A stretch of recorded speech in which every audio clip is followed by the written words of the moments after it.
Eu quero partir de algo aqui que vai ser um fundamento, ou como eu disse, o nosso trilho. Nós não precisamos apenas saber que tem dons do Espírito Santo.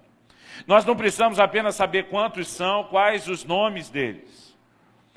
O meu propósito aqui, querido, é tentar te ajudar a entender como esses dons, de forma prática, funcionam. Como o Espírito Santo vai trabalhar na minha e na sua vida o fluir dos dons. Para que a gente aprenda a interagir com ele. Porque quando Paulo está dizendo, vocês não podem ser ignorantes, ele diz, vocês têm que aprender agora. Aprender o quê, querido?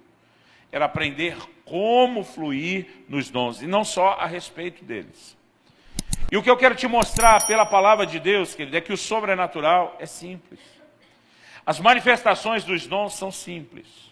O que é espetacular é o resultado final. Mas o processo através do qual acontece é simples. E a minha intenção aqui, querido, é desmistificar os dons do Espírito. É tentar te mostrar que é tão simples, que você vai se encorajar um pouquinho mais a respeito de poder estar sendo usado por Deus também em relação aos dons do Espírito Santo. Vira para o irmão ao seu lado e fala, eu tenho certeza que Deus vai usar muito a sua vida. Amém? Agora, vamos a partir disso, querido, procurar entender algumas coisas. Eu me lembro que aos 15 anos de idade, recém-batizado no Espírito Santo, cheio do fogo de Deus, eu querendo trabalhar para Deus, servir a Deus, eu me uni a um grupo de evangelismo, que era um ministério interdenominacional. Eles saíam para as ruas todo sábado falar de Jesus, né, evangelizar essas pessoas, mas antes de sair, gastava-se um tempo orando, gastava-se um tempo adorando, gastava-se um tempo, né, tendo instrução e ministração da palavra. Depois a gente saía pregar, né, falar de Jesus e fazia um arrastão com todo mundo que demonstrava realmente o interesse em algo mais do que só fazer uma oração de confissão. E a gente trazia aquela turma toda. E aquele tempo, querido, se tornou algo muito especial e marcante para mim, que era um moleque de 15 anos de idade, porque eu comecei a ver as ações e as manifestações do poder de Deus. Outro dia alguém me perguntou, pastor, o que eu preciso para ver o poder de Deus em ação? Eu falei, você tem que se mexer, você tem que fazer alguma coisa. Porque Jesus disse, esses sinais seguirão os que creem. Por sinal seguir, irmão, você tem que se mexer. Você tem que sair primeiro. Né? Quando que Jesus disse que os sinais seguiriam? Ele diz, ide, pregai o evangelho a toda criatura. Uma das melhores coisas que eu e você, querido, podemos fazer para ver o sobrenatural é nos engajarmos na obra de Deus. Ganhando pessoas, procurando cuidar bem delas. Você pode dizer amém?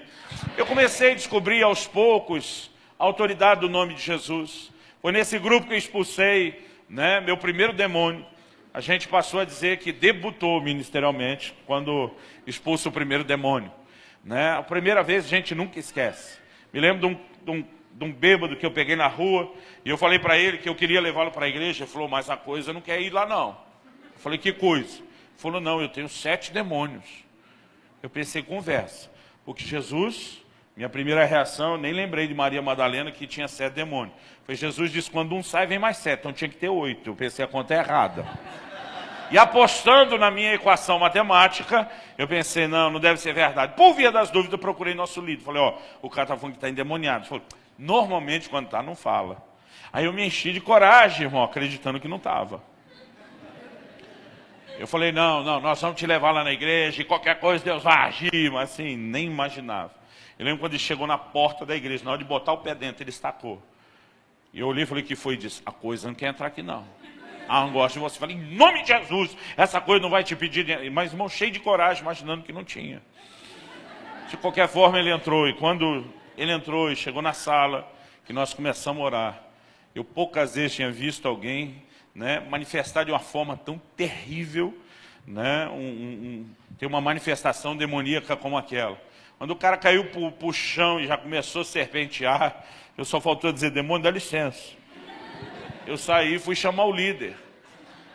O líder do grupo era um pastor ainda solteiro, tentando resolver a vida dele. Estava lá conversando com a irmã. Eu cheguei, cara, preciso da sua ajuda. Acho que ele pensou, isso é coisa do cão, né? Ele olhou para mim e falou, te vira, você me vê fazer isso o tempo todo. Eu falei, que eu faço? Vai lá, manda sair em nome de Jesus. Eu falei, e se falar que não sai? Aí você vai falar que sai sim.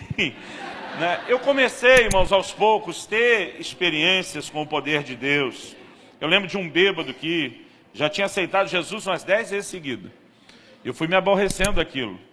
Porque ele orava comigo, quando terminava eu não lembrava mais nada. Não lembrava quem era ele, quem era eu, o que a gente tinha feito. Eu falava, não, estou falando de Jesus. Ah, Jesus, eu quero Jesus. Aí lá ia nós. Irmão, depois de umas 10 eu me irritei. Eu botei a mão na cabeça daquele cara e eu falei, em nome de Jesus Cristo, eu cancelo todo o efeito do álcool agora. Eu exijo que essa mente fique lúcida.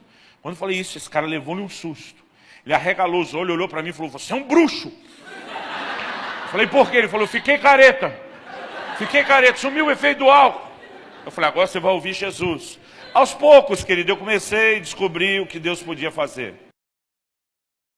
Olá, esperamos que Deus tenha falado com você. Temos algumas dicas incríveis para vocês.